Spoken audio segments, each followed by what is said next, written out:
A report printed in the Globe and Mail in 2017 revealed that Canadians spend an average of 8 hours a day consuming media. Think about it.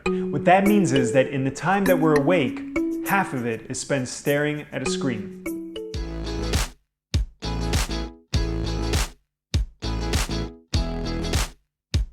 Hello my fellow truth seekers, my name is Vas Solo. Welcome to Why Spirit Matters, a channel devoted to spirituality, to self-improvement, and to big ideas. Guess who's been watching a lot of news lately? I never used to watch any news because I found it to be toxic. But when COVID came around, it slowly sucked me in. Tonight, troubling new data from the World Health Organization. 100 countries are now reporting cases. They're fighting a war here and they are losing.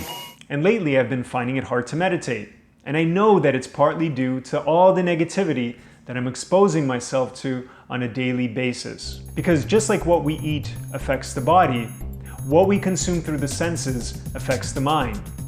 And as we think, so we become. So if we're spending all that time consuming media, shouldn't we pay attention to what we're feeding the mind? According to the British Journal of Psychology, what we watch affects us more than we realize. It affects how we view ourselves and how we perceive the world around us. And that's what this video is about. I hope watching it will help you make healthier choices when it comes to the types of media you consume. So, I've grouped media into 3 categories: toxic, empty, and healthy. Let's look at toxic media first.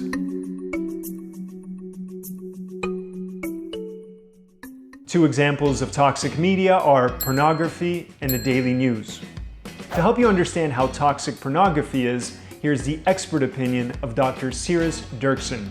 He wrote a blog post titled "The Top 5 Researched Negative Effects of Pornography."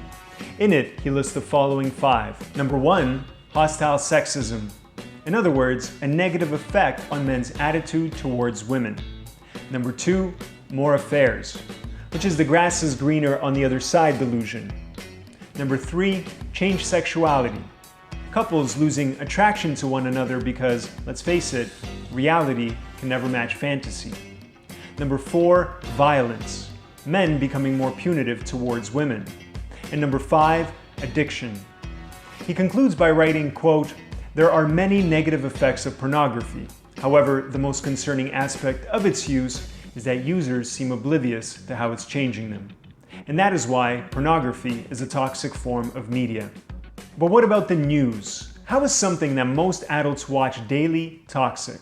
Tonight, President Trump's unprecedented attack on America's election. Also, outrage boiling over the dangerous challenge sweeping TikTok. A recent study printed in the British Journal of Psychology, which looked at the effect of negative news on our emotional state and how it affects our perception of our own problems, found that participants who watched negative news showed increases in both sad and anxious mood and a significant increase in the tendency to catastrophize a personal worry. In other words, the more crap they watched, the more crappy they felt. And yet we seem to be attracted to all the horrors like moths to a flame. Now I can hear some of you saying, but I need the news to stay informed. How will I keep up to date with Trump's tweets? To me, that's like saying I'm eating a Big Mac for the lettuce. The news is a toxic form of media. My rule of thumb when it comes to toxic media, and one that I should follow myself, is avoid it at all costs.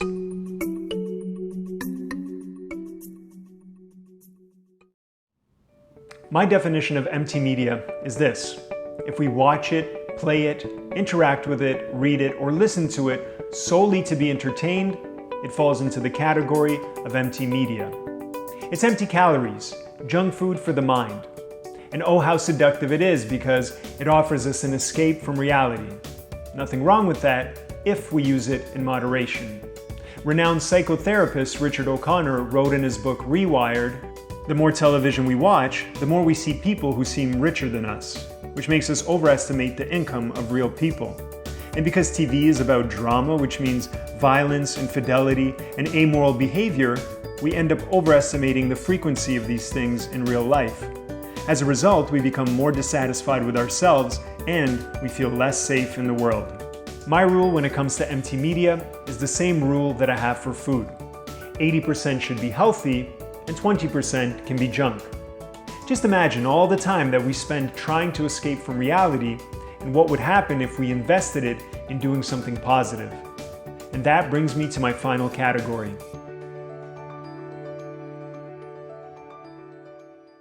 If you haven't spent that much time strengthening your mind, it'll be hard at first. To someone who doesn't exercise, physical exertion feels like a punishment. Today is one of the most difficult days I've ever had on the ranch. Already, my shins screaming. Likewise, if all you've been doing is consuming toxic and empty media, healthy media will taste bitter at first. Your mind will reject it because you'll be forcing it to work, and you'll have to make an effort to overcome its inertia.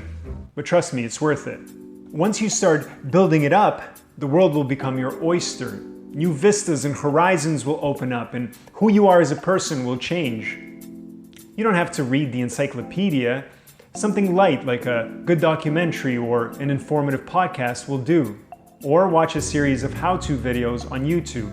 Hi, my name is Anne from Luminous.com, and today we're going to show you how to make a simple corsage. Eventually you can take on a book and start reading 20 minutes a day. Or listen to audiobooks in the car on your drive to work instead of blasting Nicki Minaj. Eventually you can sign up for an online course and upgrade your skill set. If you invest 30 minutes a day in a year, you'll be amazed at how far you've come. The possibility for self-improvement and expansion are endless, especially in this present time. Never before in our known history have we had access to so many resources. And yet the only resource that we don't have unlimited access to is time. So next time you're about to sit down and indulge in some toxic or empty media, ask yourself this very important question. Isn't life too short to spend half of it staring at a screen? That's it for today, guys. If you liked the video, please hit the like button, subscribe to the channel, and hit the notification bell. I upload one video every single week talking about spirituality, self-improvement, and big ideas. Tell me what you thought about the video in the comments. What has been your experience with media? What kind of media do you like to consume? And have you ever done a media cleanse? Let me know. That's it for now, guys. Take care, and I'll see you next time.